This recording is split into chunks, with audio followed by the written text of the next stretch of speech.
Boa noite. Hoje, sempre que eu venho arrumadinho, alguém me pergunta, vai pregar? Eu falo, não. Aí hoje ninguém me perguntou. Não, tô brincando. Achei engraçado. Hoje é uma palavra que Deus tem colocado no meu coração. Na verdade, uma palavra não. É um sentimento que Deus tem colocado no meu coração e eu já tenho compartilhado aqui com os jovens já talvez há alguns meses. E eu senti vontade de esquematizar, e colocar um pouco nos moldes que é a pregação de domingo, que é um pouco diferente, a gente faz aqui no sábado. E eu espero que Deus fale com você, que Deus passe um pouco desse sentimento que Ele colocou no meu coração, que Ele confirme no coração de vocês. E a gente tem compartilhado aqui nos jovens sobre essas coisas, algo que tem sido progressivo desde que a gente começou. Deus tem, Ele me passa muito o que eu devo passar, o que eu sinto que devo passar, de acordo com o que eu tenho aprendido, com o que eu tenho refletido, com o que eu tenho tentado aplicar na minha vida. E a gente começou a falar sobre os valores cristãos do cristão. Tentado passar e fazer sempre essa análise, fazendo esse contraponto em o que é lá fora, o que é aqui dentro, o que somos nós aqui dentro, o que somos nós lá fora. E aí eu queria que você abrisse em 1 Coríntios 13, para a gente fazer uma leitura antes da gente orar, que já vai definir, já vai mostrar o que eu pretendo começar a trazer nessa noite. 1 Coríntios, capítulo 13, a gente vai ler do versículo 9 até o versículo 13, é o finalzinho de 1 Coríntios 13. Todo mundo conhece 1 Coríntios 13, que fala do amor. A gente vai pegar já o final, depois que ele falou do amor e o que ele fala depois. Bom, 1 Coríntios, capítulo 13, versículo 9, diz assim: pois em parte conhecemos e em parte profetizamos. Quando, porém, vier o que é perfeito, o que é imperfeito desaparecerá. Quando eu era menino, falava como menino. Quando me tornei homem, deixei para trás as coisas de menino. Agora, pois, vemos apenas um reflexo obscuro, como em espelho, mas então veremos face a face. Agora conheço em parte, então conhecerei plenamente, da mesma forma como sou plenamente conhecido. Assim, permanecem agora estes três: a fé, a esperança e o amor. O maior deles, porém, é o amor. E eu acredito que as bases, os pilares do cristão, o direcionamento, da onde a gente tira as nossas atitudes, o que nós somos, o que nós devemos ser, na verdade, a gente tira dessas três bases: da fé, da esperança e do amor. Se você é um cristão e não tem amor, você é um cristão incompleto. Se você é um cristão e não tem fé, você é um cristão incompleto. Se você é um cristão e não tem esperança, você é um cristão incompleto. Vamos fechar nossos olhos para a gente orar, rapidinho? Senhor, eu quero te agradecer pela oportunidade, Pai, e te pedir que eu não te atrapalhe, Deus. De verdade, Senhor, do fundo do meu coração, que o seu Espírito Santo, que o Senhor esteja falando, Senhor, no coração de cada um, Deus, dando o entendimento, trazendo, Senhor, o sentimento, Deus, e dando, Senhor, o direcionamento que o Senhor quer, Pai. Por favor, que o Senhor faça a sua vontade, Senhor, nessa noite. Em teu nome, Jesus, eu oro e já te agradeço. Por favor, Pai. Amém. Amém. Bom, como eu disse, essa é uma palavra que é mais uma introdução.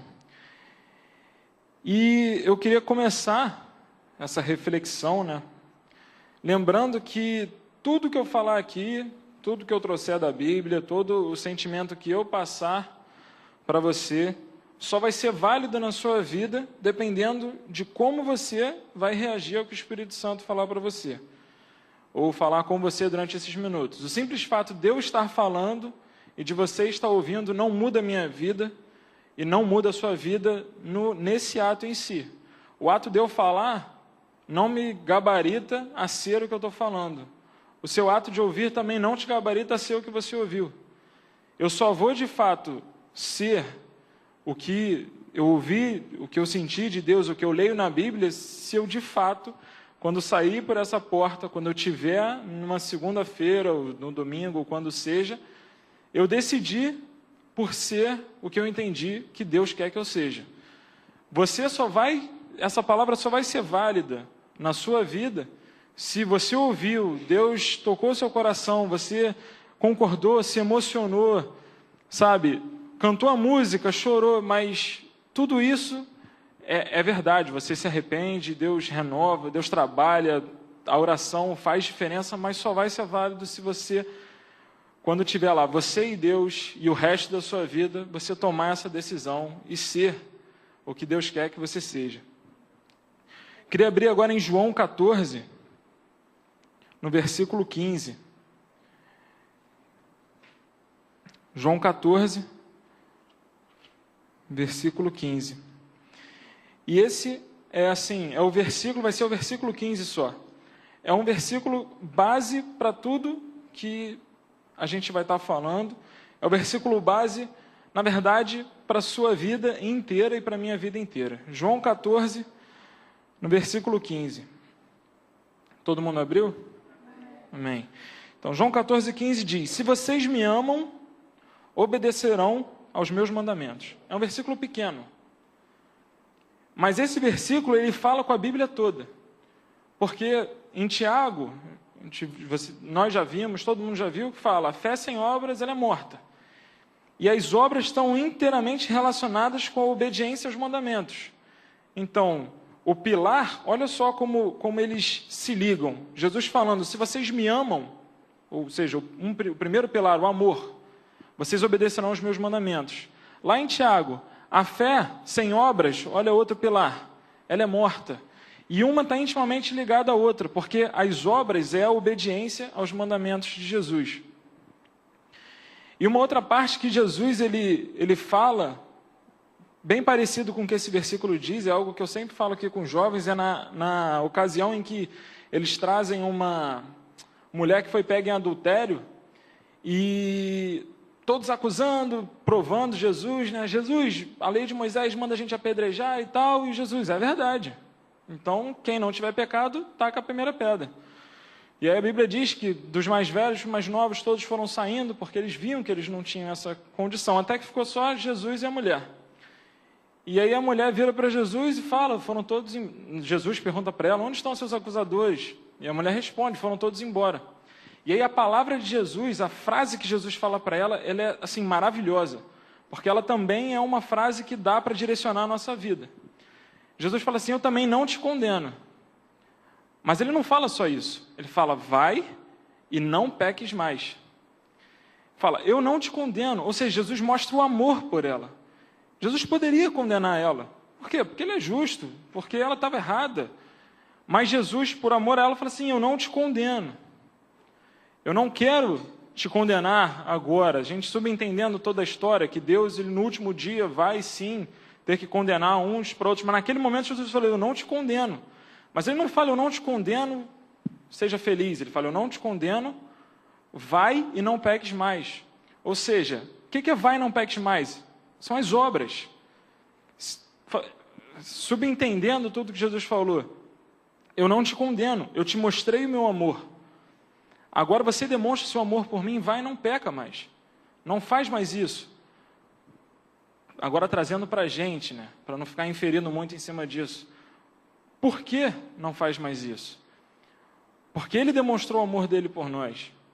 E nós também temos que demonstrar, na verdade temos porque nós queremos. Eu não acredito que alguém consiga dar de frente com tudo que Jesus fez por nós e ficar frio em relação a isso. É porque ainda não entendeu o que Jesus fez. É porque ainda não... Na verdade, entender em completude tudo que Jesus fez é impossível, mas ainda não entendeu a fundo, um pouquinho fundo o que Jesus fez, porque você dá de frente com um amor desse, com um sacrifício desse, você permanecer frio, sabe? Isso não faz sentido. E se eu não permaneço frio diante do amor de Jesus, eu quero demonstrar o meu amor por Ele. E aí Jesus diz, se vocês me amam, vocês obedecerão aos meus mandamentos. Então, por que eu me preocupo com os mandamentos de Jesus? Para ser salvo? Não. Porque a salvação eu consegui de graça. É o que a gente aprendeu também no Evangelho Explosivo. Por que eu me preocupo com os mandamentos? Porque Jesus me pediu para me preocupar com eles. Porque Ele falou que se eu amasse Ele, eu obedecia os mandamentos. Porque é importante para Ele que eu obedeça. É importante para Ele que eu obedeça os mandamentos dEle. Então, se é importante para Ele e eu o amo, então eu obedeço os mandamentos dEle. E por obedecer aos mandamentos dEle, eu demonstro que eu tenho fé nele. E se eu tenho fé nele, eu sou salvo. Então é algo, uma coisa está intimamente ligada com a outra. Então hoje nós vamos tratar exatamente desse assunto. O que nós temos feito com os mandamentos de Jesus? Eu vou abordar os mandamentos de Jesus? Não. A gente tem o resto da vida inteira para saber os mandamentos dele. Cada dia a gente descobre um mandamento novo. A gente vai falar o que eu tenho feito com esses mandamentos que eu tenho aprendido. Eu tenho tentado calar esses mandamentos dentro de mim? Eu tenho tentado ridicularizar quem tem demonstrado esses mandamentos para mim? Eu tenho sentido dificuldade dentro de mim e desistido diante desses mandamentos? Qual a importância desses mandamentos, além de demonstrar amor a Cristo? A gente vai falar um pouquinho sobre isso. Por que Ele mandou? Por que Ele deu os mandamentos? Por que nós obedecemos ou por que nós deveríamos obedecer? E aí agora, para a gente nivelar um pouco sobre esse conhecimento que eu estou falando, obedecer a Jesus, eu quero trazer um pouco para a realidade, né? Sair um pouco da teoria e trazer um pouco para a realidade. É ser aquele cristão certinho, aquele cristão que hoje já está meio fora de moda. Porque hoje a gente tem que ser um cristão, mas tem que ser um cristão mais consciente, um pouquinho mais amoldado assim aos padrões do mundo, para não se destacar muito em outro lado, porque senão vai ouvir bastante. Sabe, obedecer os mandamentos de Jesus é ser uma pessoa correta. Em relação aos pensamentos que o mundo tem repetido até tentar virar verdade diante da gente. Eu tenho até alguns exemplos que eu vou citar um pouco depois. Mas pensa naquele crente, na minha concepção é o crente antigo. Eu sempre ouço meu pai falando da igreja de 1970, que a igreja de 1970, as pessoas eram corretas, elas tentavam. Aqueles caras que eram ridicularizados, Bíblia, não sei o que, essas coisas. Eram aqueles caras que se destacavam não porque queriam parecer algo, mas porque de fato eram algo diferente. Vamos levar para outros exemplos, John Wesley.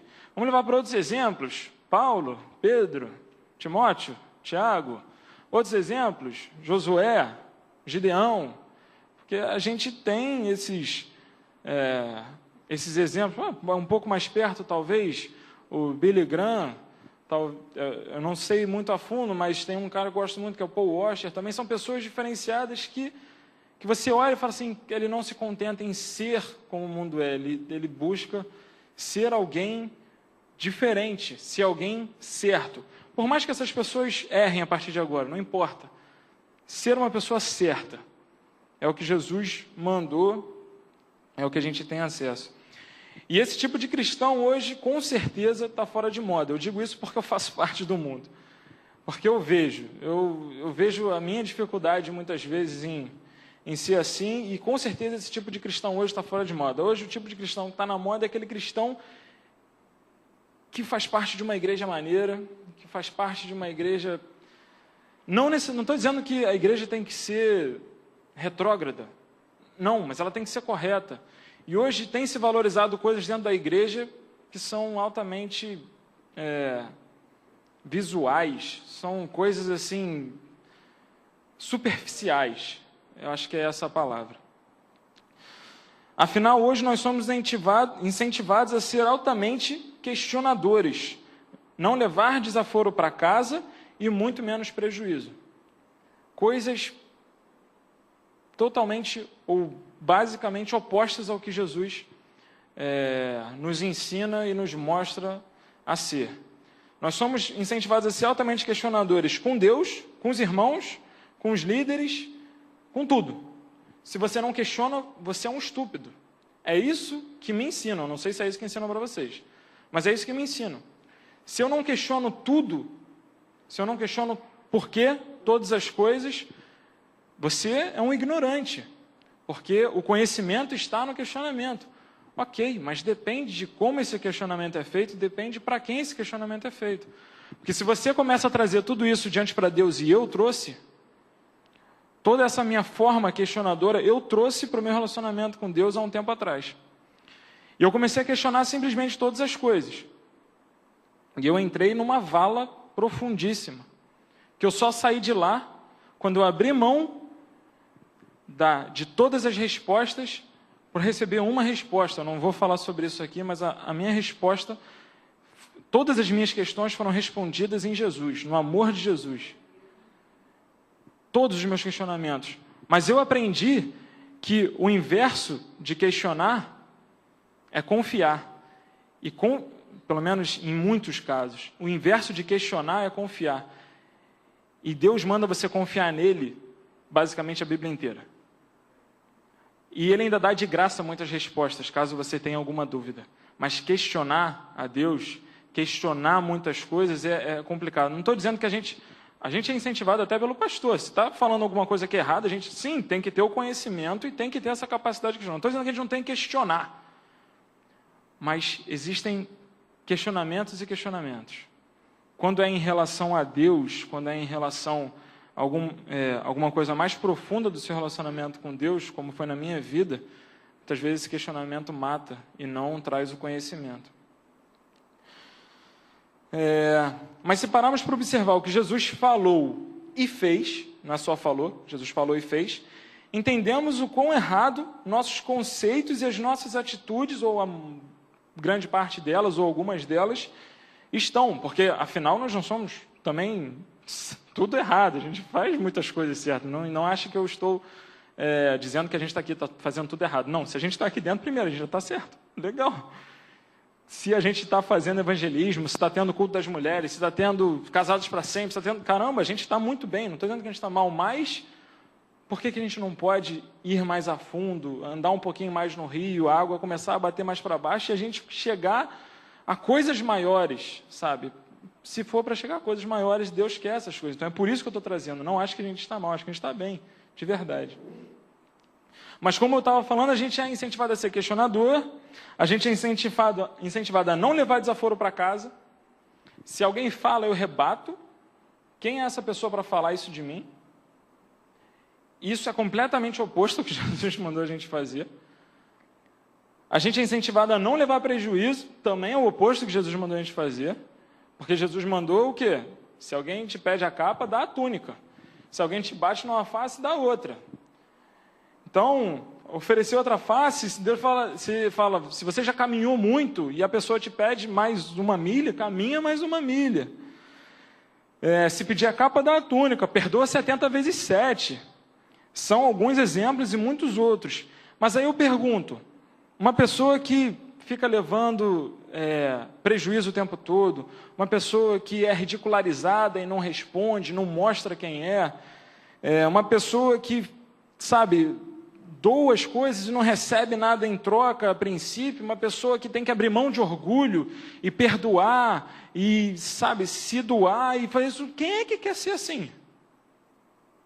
Quem quer ser assim? Vocês querem ser assim? Mas Jesus quer que a gente seja assim. Se você ama Jesus, você, a partir de hoje, vai começar a tomar uma atitude para começar a ser assim. E aí, o que eu vou fazer com a minha vida? Eu não sei o que eu vou fazer com a minha. Eu sei o que está escrito. Talvez você consiga e eu não. Não é porque eu estou aqui falando que, o Ricardo está conseguindo, vai lá. Cara, tomara que eu consiga. Mas eu espero que nós possamos conseguir. E eu te pergunto, quem quer ser esse tipo de pessoa? Só pode querer ser esse tipo de pessoa quem tem esperança de que o céu existe. Porque é perder para ganhar. Só pode ser esse tipo de pessoa quem acredita que Deus existe, quem tem fé. Porque senão, não tem como ser. É impossível. Pô, se você está naquela dúvida, eu acho que eu vou para a igreja porque, se for, né, beleza, você pode até vir aqui, só que você nunca vai ser esse tipo de pessoa, porque você não tem certeza que Deus existe, como é que você vai se entregar dessa forma? E não vai ser esse tipo de pessoa também que não tiver amor por Cristo, amor pelo próximo. Porque você perdoar, você demonstra para a pessoa, a gente vai falar um pouquinho depois, uma coisa muito importante. Você levar um prejuízo, e levar prejuízo em dobro, mostra para a pessoa uma coisa muito importante. Você recebeu um negócio, uma ofensa, e está disposto a receber outra, você demonstra para a pessoa uma coisa muito importante. E aí, se a gente já acha difícil querer ser esse tipo de pessoa, imagina a gente sair para pregar a palavra e falar, você tem que ser esse tipo de pessoa. Se a gente não quer, como é que a gente vai falar para eles? Que mistério é esse em Jesus que me oferece, se a gente olhar só por esse aspecto, me oferece essa vida complicada e ainda quer que eu vá oferecer para o outro? É muito difícil pregar a verdade. É mais fácil pregar a conveniência. E é por isso que a igreja enfraquece. Por quê? Sim, vamos lá, o que todo mundo quer, inclusive a gente? Pelo menos eu. Isso, eu quero muito. E dinheiro. E um Porsche. Estava conversando com a Bárbara hoje. A gente passou do lado de um Porsche. Aí ela falou, nossa, que carro lindo. E a gente sempre diverge nos carros. Não que a gente tenha planos, mas já que ela gosta de sonhar e eu gosto de cortar os sonhos dela. Porque se é para sonhar, vamos sonhar direito. Eu não gosto de sonhar, eu gosto de planejar. E se eu planejo, eu fico ansioso. Se eu fico ansioso, eu fico mal. Então, eu prefiro deixar tudo para lá. E a gente sempre diverge. Ela, nossa, que carro lindo, carro horroroso. Aí eu, pô, cara, que carro maneiro. Ela, nossa, que horrível. E aí passou um Porsche do nosso lado. E aí ela, nossa, que carro lindo. Aí eu, Senhor, será, Pai? Sabe? Lógico que se aparecer... Eu tenho até medo de ter um Porsche, sério mesmo. Tenho medo. Porque eu acho que acaba virando um ídolo para mim. Imagina eu descer e falar, eu tenho um Porsche. Tenho medo, Deus sabe se eu posso ter ou não. Também, tanto faz. Mas o que a gente quer? A gente quer, viver tranquilo. Lógico, eu quero. Eu não deito, não boto meu joelho no chão e falo, Senhor, esse dia foi muito bom, preciso de mais sofrimento. Lógico que não. Óbvio que não. Eu falo, Senhor, esse dia já foi difícil, por favor, me abençoa amanhã. E olha que nem se compara às pessoas que estão sofrendo aí, mas ninguém pede. Eu não estou dizendo que a gente tem que pedir. Eu estou dizendo que a gente tem que estar disposto. Se for necessário, vai ser. Se não, não vai ser. Que bom, a gente tem que estar, o coração é disposto. Mas o problema é que a gente está oferecendo, não estou acusando ninguém, mas a igreja em si, em geral, está oferecendo, sabe, mentiras. Está oferecendo superficialidades. Enquanto a gente tinha que estar oferecendo o céu. Só que se a gente não tem fé suficiente no céu, como é que a gente vai oferecer o céu? Se a gente não anseia pelo dia que vai tudo começar a tremer, Jesus voltar e a gente subir, como é que a gente vai oferecer para os outros? A gente vai ser hipócrita. Só que a coisa mais preciosa do Evangelho que Jesus deu para você foi o céu. Ele não te deu promessa de um Porsche, ele não te deu promessa de sombra e água fresca, ele te deu promessa do céu. Só que a gente é estúpido o suficiente para não entender a dimensão do que ele fez e para ficar buscando coisas que são menores. E eu me coloco primeiro da fila, para não ter essa dimensão ainda. Pela fé eu posso até ter, mas eu ainda não tenho essa dimensão. Mas a gente tem que buscar ter. Então o que a gente está oferecendo? A gente está oferecendo, muitas vezes, o que eles querem e o que a gente quer, e a gente está matando um pouco os mandamentos de Jesus no nosso dia a dia, nas nossas pregações, nos nossos evangelismos. Por quê? Porque é uma coisa que incomoda. Só que esse tipo de gente, ou seja, esse tipo de pessoa que oferece outra face, que caminha mais uma légua, que dá a capa depois da túnica, que perdoa 70 vezes 7. Esse tipo de gente que está fora de moda tem um nome. Vocês sabem qual é o nome desse tipo de gente? Cristãos. Eu dei uma procurada porque eu já tinha aprendido isso, e aí eu não tenho como trazer para vocês a palavra em grego, não sei nem se de fato é isso, mas eu já ouvi falar e dei uma procurada e vi que tinha essa informação de que cristãos, o significado no grego, eu não sei, eram pequenos cristos. Pode ser verdade que seja pequenos cristos, mas o significado de cristãos, pelo menos no dicionário, eram todos aqueles que são emparelhados, alinhados com os conceitos de Cristo. Então, se nós queremos e nos chamamos cristãos, nós temos que estar alinhados com os conceitos de Cristo. Quais são os conceitos de Cristo? São os conceitos que nós estamos trazendo para a nossa vida? Alguns provavelmente sim, não estou dizendo que a gente não tenha. Mas quando a gente assimila um, parte para o próximo. Sabe? E se a gente for olhar para os exemplos de cristãos na Bíblia, são pessoas que perderam muitas coisas na vida, assim, deixaram de fazer. Não perderam de fato, mas deixaram de ser ou de fazer muitas coisas em prol de algo que eles tinham fé que ia acontecer. Então, esse tipo de pessoa tem nome. São os cristãos. Então, em 1 Coríntios, no capítulo 11... Eita, passei. 1 Coríntios, no capítulo 11, no versículo 1, Paulo fala o seguinte: tornem-se meus imitadores como eu sou de Cristo. Também é só esse versículo. Tornem-se, 1 Coríntios 11, no versículo 1, tornem-se meus imitadores como eu sou de Cristo. Se a gente quiser, a gente pode ler do 31, né? Porque esse versículo fala um pouquinho dessa continuação. Então, assim, no 31 do Coríntios 10, 31. Assim, quer vocês comam, bebam, façam qualquer outra coisa, façam tudo para a glória de Deus. Não se tornem motivo de tropeço, nem para judeus, nem para gregos, nem para a igreja de Deus.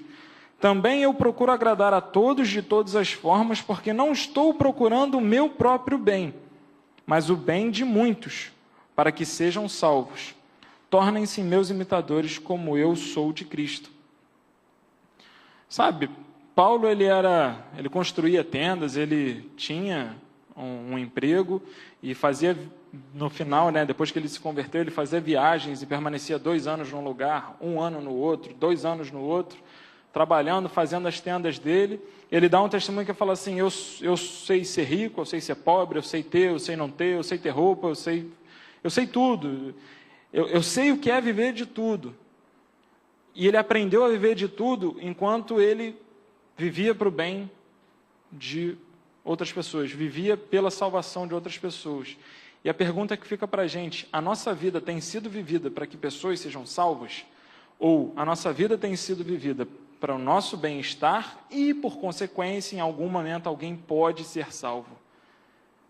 Isso é muito importante. Não pense que porque eu estou falando, eu falo assim, não, minha vida está sendo vivida para pessoas serem salvas. Não, mas é o questionamento que eu faço para mim. A minha vida tem sido vivida para pessoas serem salvas? Ou a minha vida tem sido vivida porque eu preciso vivê-la e talvez, por consequência, alguém seja salvo em algum momento? Sabe? Isso faz diferença na força que a nossa fé tem dentro de nós, e a força que a sua fé tem dentro de você, junto com a fé dos outros, faz diferença na força que a sua igreja tem para pregar a palavra.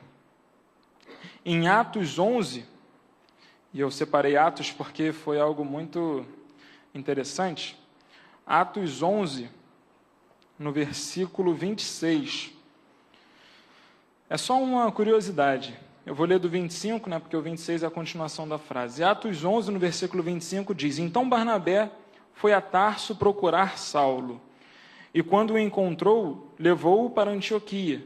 Assim, durante 1 ano inteiro, olha lá, Paulo ficou 1 ano inteiro em Antioquia.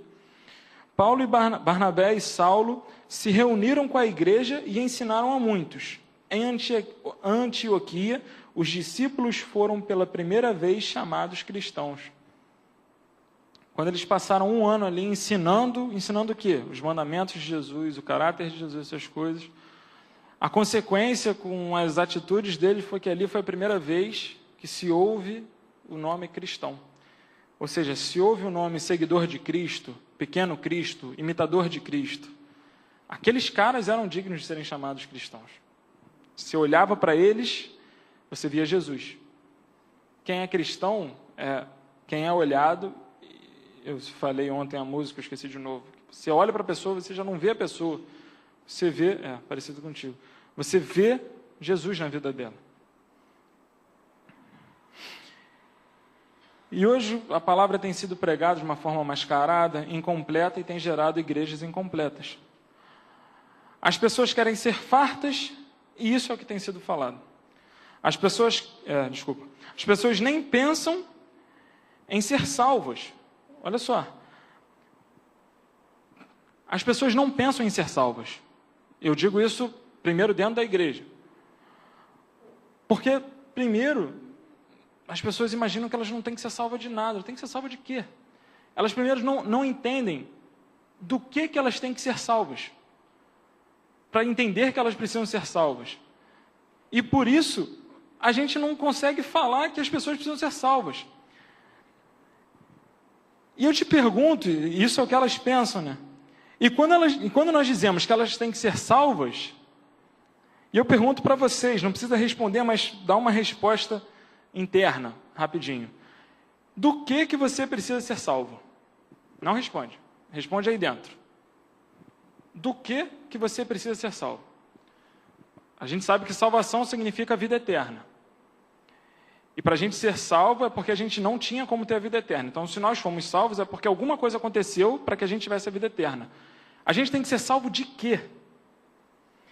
Se a gente falar para as pessoas lá fora e para as pessoas dentro da igreja que elas têm que ser salvas de Deus, isso causa uma estranheza gigantesca.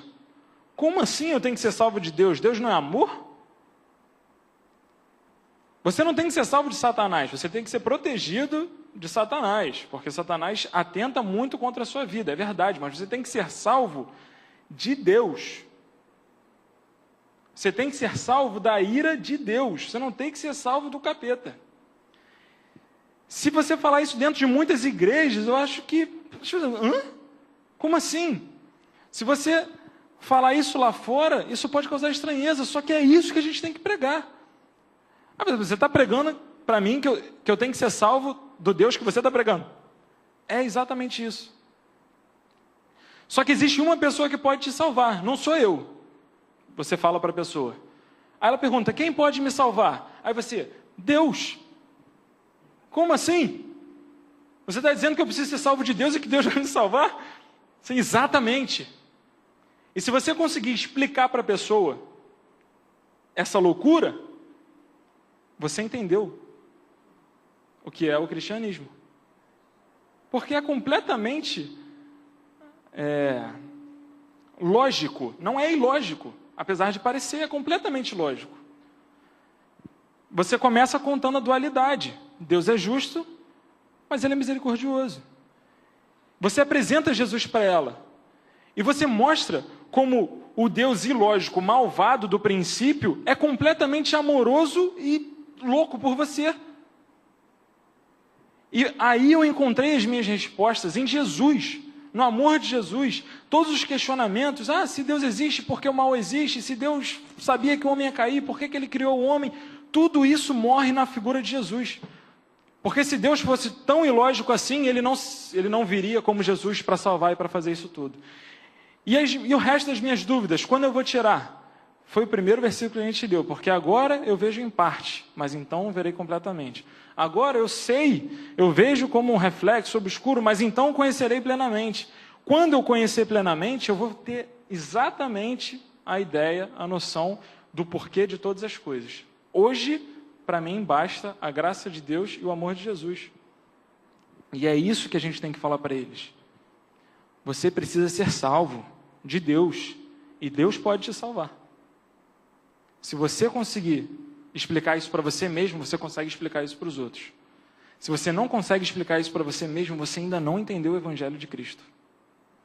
Se você não consegue entender como Deus te salva dele mesmo, você ainda não entendeu o Evangelho de Cristo. Depois que você entender, você é plenamente capaz de contar para qualquer outra pessoa. Isso quer dizer que todos vão aceitar? Não. Mas você vai ser capaz de contar o Evangelho certo. E Deus traz todas aquelas ferramentas, que é os dons de cura, as palavras de conhecimento, tudo isso para mostrar como Ele é vivo, pessoal e presente. E Ele faz, e é maravilhoso. E aí, quando dizemos a elas que têm que ser salvas de Deus, isso causa estranheza profunda. Deus não é amor? Foi o que eu falei. E aí, em Apocalipse, no capítulo 20, versículo 11, eu não vou abrir. Que horas que acaba? Agora.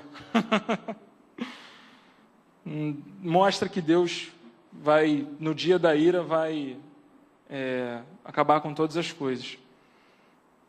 E aí... que Deus mal eles poderiam dizer, mas você sabe que quem te salvou de Deus, Deus te salvou, é o que você tem que ensinar. Sabe como? E aí, quando você souber como Deus fez isso, você vai entender que Deus é amor. E aí eu te pergunto, essa mensagem tem sido pregada? Essa é a mensagem que você está pregando? E essa pergunta também é para mim, tá? Essa é a mensagem que você está vivendo? A fé sem obras, ela é viva? Que obras? Para que obras? Como a gente falou no início. Por que obras? Porque Jesus me amou, eu os amo. Porque Ele me perdoou, eu perdoo. Porque Ele se entregou, eu me entrego. Para que quando eles olharem para mim, eles não me vejam, mas vejam Jesus. Porque o que eu estou fazendo é o que Jesus Cristo fez por mim. Por que as obras? Para que as pessoas olhem para você e você seja, como nas próximas pregações eu vou trazer, você seja um testemunho. O que é um testemunho? É uma prova viva de quem Jesus foi. João 7, no capítulo 7, João 7, versículo 7, diz assim, eu não vou esperar não porque eu já passei. Diz assim, o mundo não pode odiá-los, mas a mim odeia, porque dou testemunho do que o que ele faz é mal. Ou seja, Jesus era o quê? Jesus era um testemunho para os outros de que a atitude deles era má, já que a atitude deles era errada. Por que você tem que ter as obras de Jesus? Porque você é o representante, você é o embaixador, você é Jesus aqui na terra. Você é a figura de Jesus, você precisa mostrar para eles que o que eles fazem é mal, mas Jesus mostrava que o que eles faziam era mal, só que quando Jesus falava com eles, ele falava, eu não te condeno. A atitude de Jesus era mostrar que o bem existia, que o bom existe. O bem existe. Mas a palavra de Jesus era amor. Ela falou, eu não te condeno, eu te entendo. É isso que a gente tem que passar. A gente tem que ser a figura de Jesus aqui na terra. Onde a gente estiver, quando a gente estiver, aonde a gente estiver. Nós damos testemunho aos homens através das nossas obras que o céu é de verdade. Por que você tem que ter obras? Por que Jesus fala, se vocês me amam, tenham obras? Porque a sua fé em Jesus demonstra algo totalmente diferente, que não existe aí fora. E se você demonstra algo diferente que não existe, as pessoas olham para você e falam, de onde vem isso? Você fala, eu sou embaixador de Cristo. Lógico que você não fala assim, mas você demonstra que você é embaixador de Cristo. Você demonstra que o céu é de verdade sem nunca ter estado no céu. Porque você teve contato com aquele que criou o céu e que criou o bem. E que falou, seja isso, para que eles possam ver que isso existe. Em Atos, 1 João, eu vou pular Atos. Em 1 João, no capítulo 1, diz assim, olha, presta atenção no que João estava falando. O que era desde o princípio, beleza. Agora presta atenção, o que ouvimos. Ou seja, João falando por ele, pelos discípulos, pelos apóstolos. Não é uma historinha não, é o que eu ouvi. Eu vou fazer uma transformação só para trazer um pouquinho melhor aqui esse entendimento. O que era desde o princípio, o que eu vi com os meus olhos, o que eu contemplei, o que eu encostei com as minhas mãos, isso eu proclamo a respeito da palavra da vida. Eu não estou falando para você de uma mentira, não, João falando isso. Eu estou falando do que eu vi, do que eu encostei, do cara. Eu estava com ele. Quando João pregava a palavra, ele não pregava, porque existe uma coisa que talvez seja boa. Ele fala assim, eu vi, eu encostei, eu vi que é verdade. E a paixão no coração dele, a certeza, a convicção, aquilo era capaz de mostrar para as pessoas o que esse cara está falando é verdade. E não só isso, mas a morte deles também. A maneira como eles morreram, assim, se não fosse verdade, esse cara não estava morrendo desse jeito. Essa é uma das maneiras lógicas de você comprovar que todas as histórias e que Jesus foi de verdade, historicamente. Se ele não tivesse sido tudo o que ele fez, não tinha uma penca de cristão morrendo do jeito que tinha morrido, perdendo a vida por nada. Se os caras não tivessem encostado em Jesus e vendo Jesus falando assim, amaldiçoa essa figueira, e a figueira... Se os caras não tivessem visto isso, se eles não tivessem visto 5 pães e 2 peixes alimentarem 5.000 pessoas... Se eles não tivessem visto isso, eles não teriam feito o que eles fizeram. Só que se eles fizeram o que eles fizeram, é porque eles sabiam que o que eles estavam falando era verdade. Qual é a nossa diferença para eles? Eu não vi 5 pães e 2 peixes, alimentando 5.000 pessoas. Eu não vi Jesus. Mas Jesus é real na minha vida, de alguma maneira. E se ele não está sendo, eu posso buscar que ele seja, e ele vai ser. E aí eu tenho que ter a convicção. Eu posso ter a convicção de falar o que eu vi, o que eu vivi, o que eu encostei, o que eu passei, o que Deus fez na minha vida hoje. Isso proclama a respeito da palavra da vida. No 2, a vida se manifestou. Olha só, nós a vimos e dela testemunhamos. Ou seja, eu estou falando para você, eu vi. O que é testemunhar? O que Jesus estava falando? Estou falando para você, eu vi, eu estava com ele. Eu estava lá, acredita em mim. Proclamamos a vocês a vida eterna, que estava com o Pai e nos foi manifestada. Nós lhes proclamamos o que vimos, ouvimos, para que vocês também tenham comunhão conosco. Nossa comunhão é com o Pai, com o seu Filho Jesus Cristo. Escrevemos essas coisas para que a nossa alegria seja completa. Você viu quantas vezes João está falando? Eu vi, eu ouvi. Eu ouvi, eu encostei. Eu vi e eu ouvi. Acredita em mim. O que é a pregação do Evangelho? É você testemunhar. É você falar assim, olha só, é de verdade. Não é uma teoria logicamente correta. É o que eu vi. É o que eu estou vivendo. É o que eu estou esperando. É o que eu sei que vai acontecer. E é o que eu não quero que aconteça com você. Não é uma teoria maravilhosamente que faz as pessoas viverem de uma maneira... Não é isso. É o que eu experimentei. Eu sou testemunha. Eu sou Cristo, sou um pequeno Cristo, eu sou um embaixador, eu sou um cristão. Eu quero ser, mas eu tenho que querer ser. Esta é a mensagem que dele ouvimos e transmitimos a vocês. Deus é luz, nele não há treva alguma. Se afirmarmos que temos comunhão com ele, mas andamos nas trevas,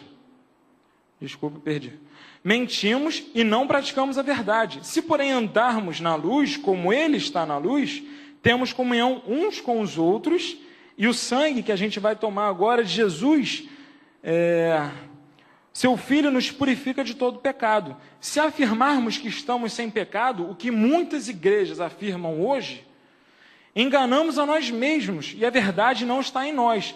Se confessarmos os nossos pecados, ele é fiel e justo para perdoar os nossos pecados, porque ele quer perdoar, e nos purificar de toda injustiça. Se afirmarmos que não temos cometido pecado, fazemos de Deus um mentiroso e a sua palavra não está em nós.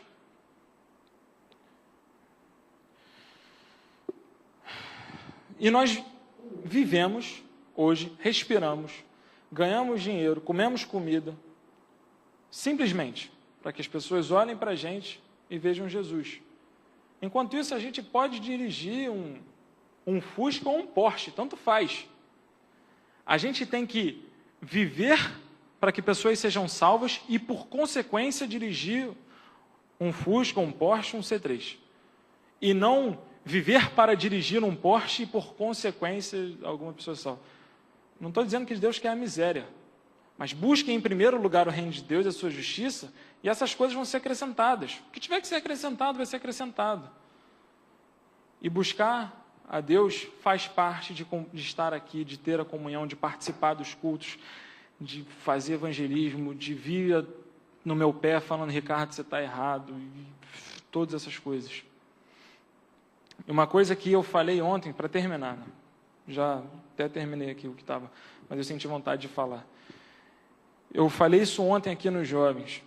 É um negócio que me toca muito, porque a gente, às vezes, passa anos lutando contra algumas coisas, alguns pecados, algumas dificuldades. E eu imaginei a seguinte situação, a situação de Jesus com a mulher que foi pega em adultério.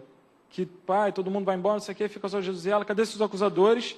E aí a mulher fala, foram todos embora. Jesus vira e fala para ela, eu não te condeno, vai e não peque mais. Vamos supor, agora uma inferência completa, mas baseado no que eu entendo da Bíblia, eu acredito que eu posso falar isso. Se eu estiver falando alguma besteira, quando ele subir aqui, ele vai falar, está errado. Mas, baseado no que eu entendo na Bíblia, se essa mulher fosse pega em adultério de novo, trouxessem ela diante de Jesus, os acusadores, Jesus falar, taca a primeira pedra. Quando terminasse, ele perguntar, cadê esses acusadores? E ela ia dizer, foram todos embora. Jesus ia falar, eu não te condeno, vai e não peca mais. Se ela fosse surpreendida em adultério de novo, trouxessem, ficasse só os dois, cadê esses acusadores? Foram todos embora. Jesus ia falar, terceira vez, agora não tem mais como. É lógico que não. Jesus ia falar, eu não te condeno, vai e não peque mais. Se ela fosse surpreendida 40 vezes, eu não te condeno, vai e não peques mais. 100 vezes, eu não te condeno, vai e não peques mais. Se ela decidisse que então ela passaria a viver daquela forma para sempre. No último dia, Jesus ia falou, eu nunca te condenei, eu só queria que você acreditasse em mim e não pecasse. Mas naquele momento, Deus ia falar, a justiça tem que ser aplicada em você. Não importa quantas vezes você caia, você está vivo, você está aqui. Jesus não te condena, Ele te diz, vai e não peca mais. É isso, é assim na minha vida, é assim na sua. Deus ama, Ele quer te perdoar.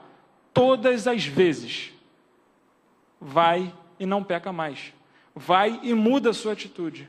Vou e mudo a minha atitude. Amém? Vamos fechar nossos olhos para orar. Senhor, te peço perdão, Senhor, se eu falei alguma coisa, Senhor, que não te agradou, Senhor. Eu te peço que não tenha orgulho, Senhor, e vaidade dentro de mim, Senhor, porque o Senhor me deu o benefício de estar podendo trazer essa palavra, Pai. Por favor, Senhor, abençoa, Senhor, as nossas vidas, Pai. Nós sejamos capazes, Senhor, de ser, Senhor, esse tipo de pessoa, Senhor, completamente ilógico, Deus. É lógico que a gente não vai precisar ser tudo isso todos os dias, em todos os momentos, mas talvez cada semana apareça uma oportunidade da gente tomar uma atitude dessas, Deus. Sabe? E o resto do tempo a gente vai ser normal, sabe? A gente vai viver tranquilo, a gente não precisa também entrar numa paranoia para que ser assim, procurar situações para ser assim. Não, as oportunidades vão vir. Quando elas vierem, a gente tem que agir como o Senhor quer que a gente haja. Enquanto isso, a gente vai vivendo a nossa vida normal, Deus. Mas, por favor, Pai, que a gente seja, Senhor, capaz de viver, Senhor, para salvar vidas e, por consequência, o resto, Deus. Sabe, Deus, nos abençoa, Senhor, para que a gente entenda, Senhor, na profundidade, Senhor, o que é ceiar, Senhor. Amassar, Senhor, esmigalhar, Senhor, esse pão, Pai, como o seu corpo foi amassado. Beber do teu sangue, como o teu sangue, Senhor, caiu, Senhor, por nós, Deus. E por isso ser purificado, pela fé em Ti ser purificado. E de uma vez por todas, Senhor, ir e deixar, Senhor, essas práticas e as práticas erradas, Deus. Muito obrigado, porque o Senhor nos diz, vinde como estás. E nos aceita, Senhor, todas as vezes. Muito obrigado porque o Senhor me amou antes mesmo de eu existir, Deus. Muito obrigado porque o Senhor morreu por todos os meus pecados antes de eu pecar, Deus. Por favor, Senhor, eu te peço que eu e os meus irmãos sejamos capazes, Senhor, de entregar a nossa vida porque o Senhor se entregou por nós. Perdoar porque o Senhor nos perdoou. Amar porque o Senhor nos amou, para que eles olhem para a gente, Senhor, e não nos vejam, mas vejam a Ti, Deus. Que a gente testemunhe. Eu sou o que o meu Senhor, eu tento ser o que o meu Senhor foi por mim, para que você saiba que Ele também quer ser por você. Por favor, Senhor, nos ajuda, Senhor, a poder ser chamados, Senhor, cristãos, Deus. Senhor, essa palavra possa, Senhor, trazer transformação às nossas vidas, Senhor, não somente hoje, mas a partir de hoje, Pai. Em Teu nome, Jesus, eu oro, Senhor, e te agradeço, Senhor. Amém.